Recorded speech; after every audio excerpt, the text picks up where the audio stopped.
Hello everybody and welcome back, and let us explain in theory what the attack that we'll be performing is actually. So we covered in the previous video what ARP protocol is, and I also said that the ARP protocol is the fundamental of the man-in-the-middle attack.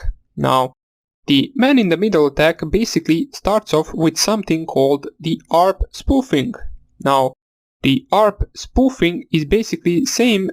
If you want to look at it, for example, the MAC address spoofing is us changing our MAC address to someone else's MAC address. The ARP spoofing would be us pretending to be someone we are not. So let me just open up a Paint right here and let us draw a simple victim PC right here. So this is a victim PC. Let's say this right here is our router, and this is our Kali Linux machine, so we are the attacker. And now we know, let me just finish this screen right here. I will select it with A so you know that this is the attacker machine. And now we know what the ARP protocol is, so in order for this victim PC to communicate with the router, it has to know its MAC address. So that's how they communicate. So basically this PC knows to who to send the packet for the internet once it finds out the router's MAC address. So it knows then that it should send the packet to the router in order for it to continue to the internet.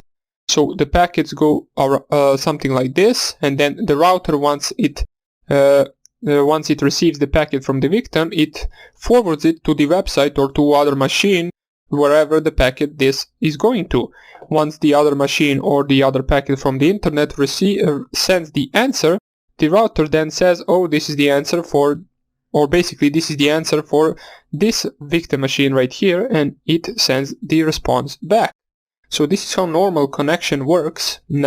Basically the basic connection between the victim PC and the router, and then between the router and a certain website, and then they send back and forth the responses and requests.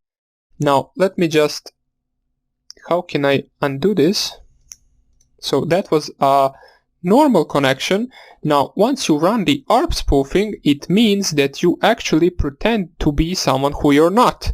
So we modify the ARP packets and we send to the router that basically the MAC address of the victim PC is our MAC address, and we send to the victim that the MAC address of router is our MAC address.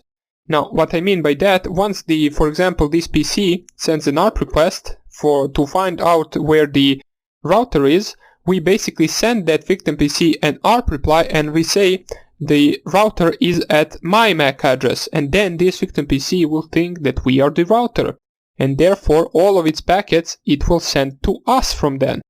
And then we can filter these packets, or we can see these packets, we can basically see what the victim has sent. And also, if you were to only do this, if you were to only spoof the victim, or basically if you were to only spoof the router, you wouldn't be able to forward the packets. So you need to spoof both victim and both router.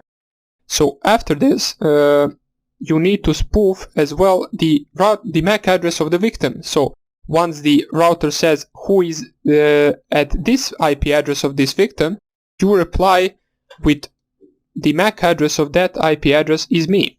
So basically instead of the connection going like this to the router, it goes to us and then from us to the router, and then router sends it to some website and receives the packet back.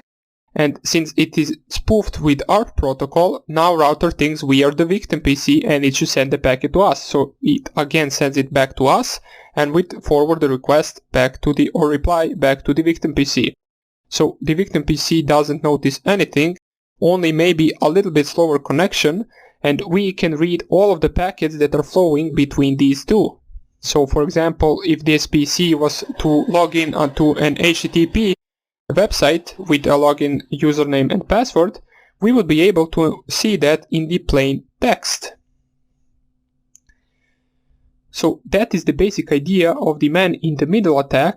Now you can do a lot of things which we will cover. For example, you can switch the downloading files in the process of downloading them. You can also catch a screenshot from the victim's PC or mobile phone.